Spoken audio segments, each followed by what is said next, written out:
Stress-Free Cooking is brought to you by... From the sunny Mediterranean comes one of the world's finest olive oils for all your cooking needs. Pompeian extra virgin olive oil, classic Mediterranean, and extra light tasting. Pompeian makes everything better. From our table to yours, O-Pee-Chee Wines, fine wines and spirits from around the world since 1913.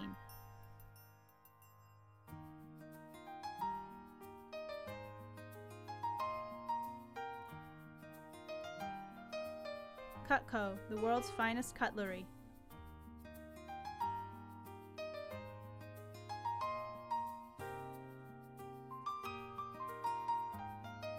Melissa's, the freshest ideas in produce.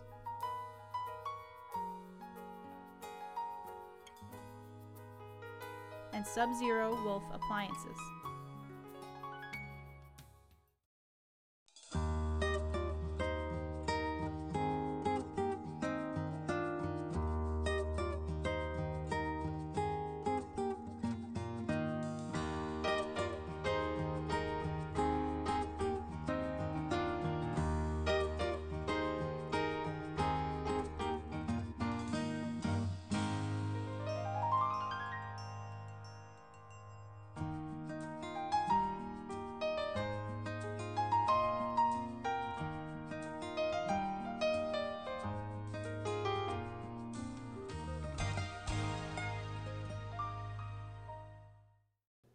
Hi, I'm Barbara Seelig-Brown. Welcome to Stress-Free Cooking.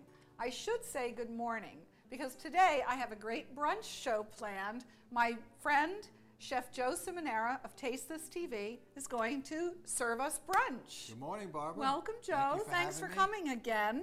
You're always fun to have on the show. Well, thanks. Lots of great ideas. Every time I know I'm coming to Barbara's house, I'm eating good. Well, we're eating good today because you're doing the cooking. But Chef Joe has a great motto: there are no rules in cooking. So sometimes we don't have recipes either, right? No, sometimes, as you know from being a well-trained professional, you just kind of look in the refrigerator and say, okay, I can use this, this, and this. Yeah.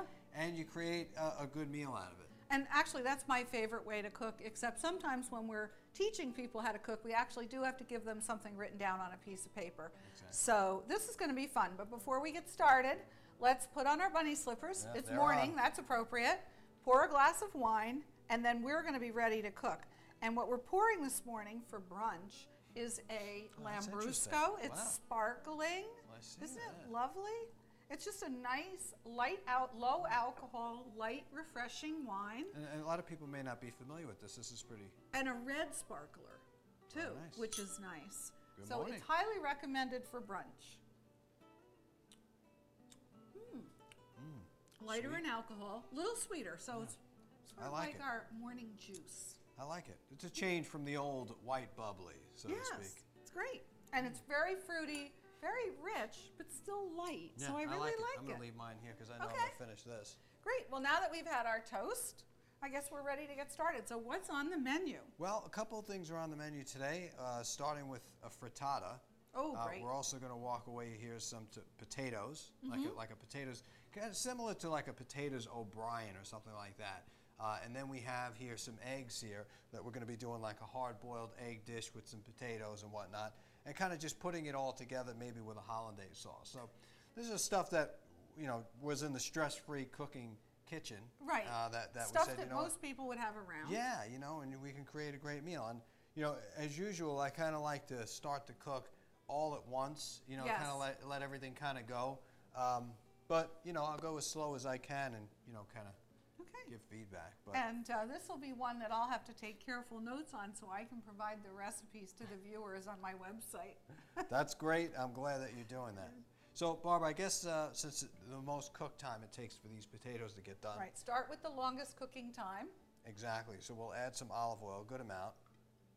Okay. And, contrary to popular opinion that, you can't have any water go in the oil and stuff like that, I just take the potatoes and put them in there because Well, you have a high-sided pan. Exactly, and a non-stick pan too. So I really don't have to worry about that. So I'll turn that up all the way and just take our potatoes they're quarter cut. And the little water isn't going to kill it because the reality is if I drain this, there still would be some water in there. So Well, explain your professional term quarter cut to the viewers. the quarter cut would be basically about a ½ inch in Okay. diameter. And basically, these Bite-sized? potatoes, yeah, bite-sized pieces, not too thick.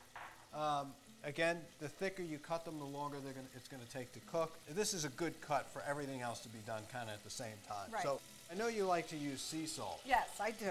Why do you like to use sea salt so much as opposed to something else? Well, there's 3 salt choices: table salt, kosher salt, sea salt. There's lots of varieties of sea salt, but let's say that sea salt as a whole is one category. Okay. Table salt has a lot of additives so that it stays really white and free-flowing. Right. Okay? Don't use it. Who wants additives in their food? We want fresh, we That's want true. flavor. Kosher salt are hollow crystals. They dissolve really quickly. That's fine. But I like sea salt because it's the least processed, and I happen to think That's it a has good point. the most bang for the buck, the Yeah. most flavor, the most nutrients. And they say, hey, it came from the sea, it must be good. Right, and it's a great complement to seafood. When you're cooking seafood, you want sea salt. Now, Barb, I'm going to add a little bit of oil to this pan too, because I'm going to make what they used to call potato hush puppies, Oh, which are basically just shredded potato. And then what we do is just kind of, I'll move this bowl so we can get a here, good let me look. have that. I'll get rid of it for you. Yeah, we're going to need it a little bit later. Be careful, it might be hot. It Is is. it hot? I got it. Okay. We got the hush puppy, and we'll kind of just put them down. Oh, look Eventually, at that, a little puddle of potato. yeah, eventually it's just going to kind of hang out. We'll do 3 of these. And the trick about You need this a is little more is oil to in use a lot of olive oil, like you just said, and to also just make sure that it kind of stays in there for a while. You know, no need to take it out prematurely. You know, get Right, it nice and yeah. brown there. It'll be crispier on the outside and probably lighter and fluffier on the inside, right? Exactly, exactly. Important to definitely salt in the beginning. Now those potatoes have a little tinge of brown to them because they were Idaho potatoes. You're absolutely right. Now we got that going on. Our hard-boiled eggs will not go into this gadget. Barbara's always got these cool gadgets in the kitchen. Yes, those are poaching pods. These are really good. So I Yeah. guess at some point we can put them in a little later. Okay. We have our potatoes that'll start to get golden brown. While we do that, I guess we can start on our frittata that we're going to do here. Okay. Now- Can I do anything for you? I mean, you invited me over. The least I can do is cook for you. Okay. I'm Okay. all for it. I know you do so much cooking for everybody. I mean, you have a lot of family I come do. over, right? But I love it. I You do- love you it. like it. Yeah, a lot of It's- people- It's entertainment as well as, well, I wouldn't call it work, but Yeah. it's what I do for work. Yeah, but I mean, even a lot of people, they don't really cook today. I mean, it's, No. you know, and nobody wants to host a party. It's like, you know, Yes. And then I have a lot of friends who say, but Barb, you really shouldn't host again because you always host, but no one else volunteers. Exactly. So, I like it, so I do it. Yeah, well, that's good because, like I said, not many people will always say, hey, why don't we have this holiday over our house this year? Yes. And Okay. I'm sure you have your fair share of holidays. Yeah, I do. I do. Me and my mom go neck and neck and have them all. That's great. So we have Boursin cheese in here. Okay, garlic and herb, soft Garlic, cheese. herb. Now, Boursin cheese is just great because it gives so many earthy herbs and Yeah. textures and stuff like that. It also creates a creamy texture to the It's eggs soft as well. and creamy. Exactly.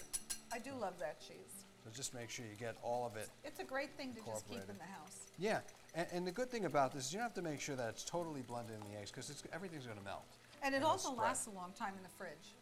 Keep it well sealed, it lasts quite a while. Exactly. You're absolutely right. And it's great on dips, Right. sauces, stuff like that is really, really, But really good. cheese is also a living thing, so if it does get a little smutsy on the top, you just scrape it off. Yeah, exactly. Sorry. What I'm going to do is, I don't want to I should get my hand do out of the finger way. a la mode over there. We're getting kind of close.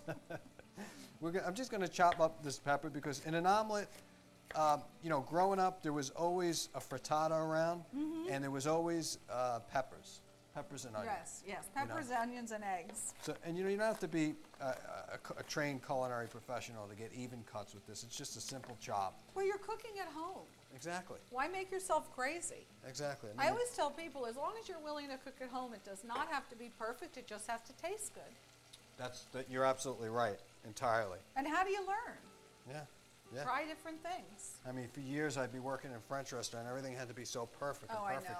It's just very stressful. Hence, I'm on stress-free Free cooking cooking, right now. so You, no you notice French. that? I'm tired of the 4-star restaurants. I'm So coming we're to not, Barbara's house. so we're not cooking French. But one other thing, though, I think, it's fun to watch you cook, but particularly because you have all these bowls of ingredients. The mise en place is all set, Everything's ready. And look how easy it is for him. He's cooking 4 dishes at once. No trouble. It kind of comes together if you go slow. You know, I think you could really lose yourself if you're not, Yeah, you know, make if yourself everything is on a crazy. lot, you know, major fire here. Just get a little more salt in the frittata. And That's pretty. I like the colors too. yeah, everything's been salted. Now we got some prosciutto that we're going to throw in there. Yummy. And that crisps up nicely. Yep. And we got some of your delicious sausages that I saw in Yes. there. These are hot. Hot Italian sausage. I take them right out of the casing. Yeah, that's always a good thing to do for something like this. Yep. And you know, a lot of Mexican, you know, breakfasts and stuff like that have things that are very hot. Chorizo, yeah. Chorizo sausage, you know, the hot tomatoes, you know, different salsas, stuff that my stomach cannot take but is really good. Oh. You like that spicy stuff in the I morning? love spicy food. But I'd say, you know, not so spicy that you can't enjoy eating it. Yeah, you said it right, because like you said, if it's too hot, you're just not going to get the flavor. And then you don't taste anything. You don't. That's why I think I like Indian food. You like Indian food? I find that I their have heat to has be in the flavor. mood. Yeah? I find that their heat Has flavor? has flavor, you know? Because they balance it. Yeah. Yeah, that's true. But yeah, you know, you go down to like, there are different parts of New Orleans where it's like a contest on who can eat the hottest. Yeah, I don't like that. You know, I'm just not into that. But, you know, if it's in like a sausage or something like that. Yeah, like I love hot sausage. Yeah, like an That's andouille. always a favorite in our family. Now, when the potatoes are starting to get soft, I add the onions. Okay. I don't add them first because Right, because otherwise they'll get too blackened. They'll get too cooked. Exactly. And zucchini, one of your favorites. I love zucchini. I put it right in there. Great. Oh, potatoes and zucchini. Potatoes, zucchini, and onions. You know what this looks like? It could turn out to be, but I guess maybe it's not. Chumbot. Jumbo. Not many people know about that. That's actually my father's favorite thing to cook. Is it really? Yeah, I should give you a couple of chicken thighs. And yeah, I'm telling you. Puts a little red sauce in there, Right. chicken stock, and it's over. Oh my God, that's a classic dish. I That was haven't one heard of my that. mother's favorites. Yeah, that's an all-time favorite. That and the pagliafiano, the Pope pasta, the green and the yellow. Oh, yes, yes, You never yes, see yes, that yes. Right. I'm- It's great when you think about those old dishes. Yeah, you know, a lot of them were great, and you know, they sort of get to the wayside. What about cauliflowers and potatoes? Did you ever have that one? Yeah, With pasta? yeah, but not very often.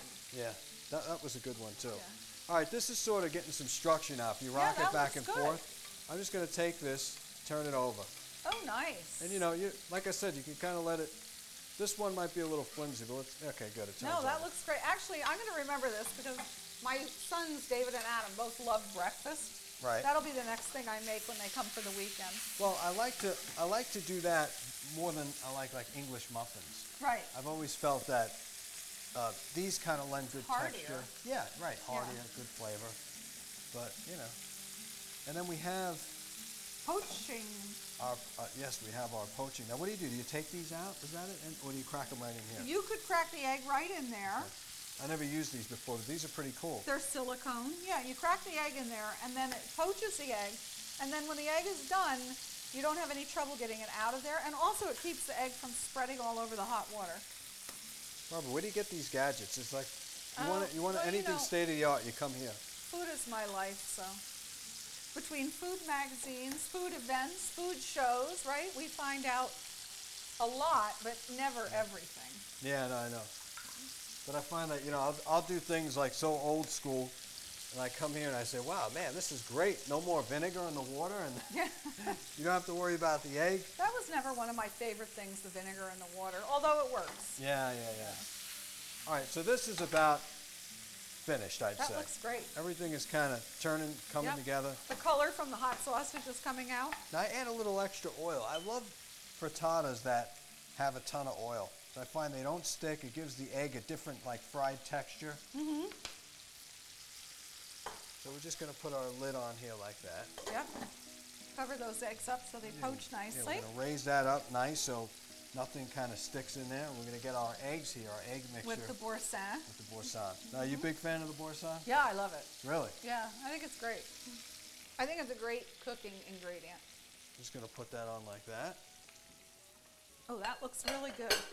That is Yeah. definitely not going to stick to the pan. Yeah, no, definitely not. With this oil, this is a pretty good pan too. Yep. You know, and I always kind of just test it.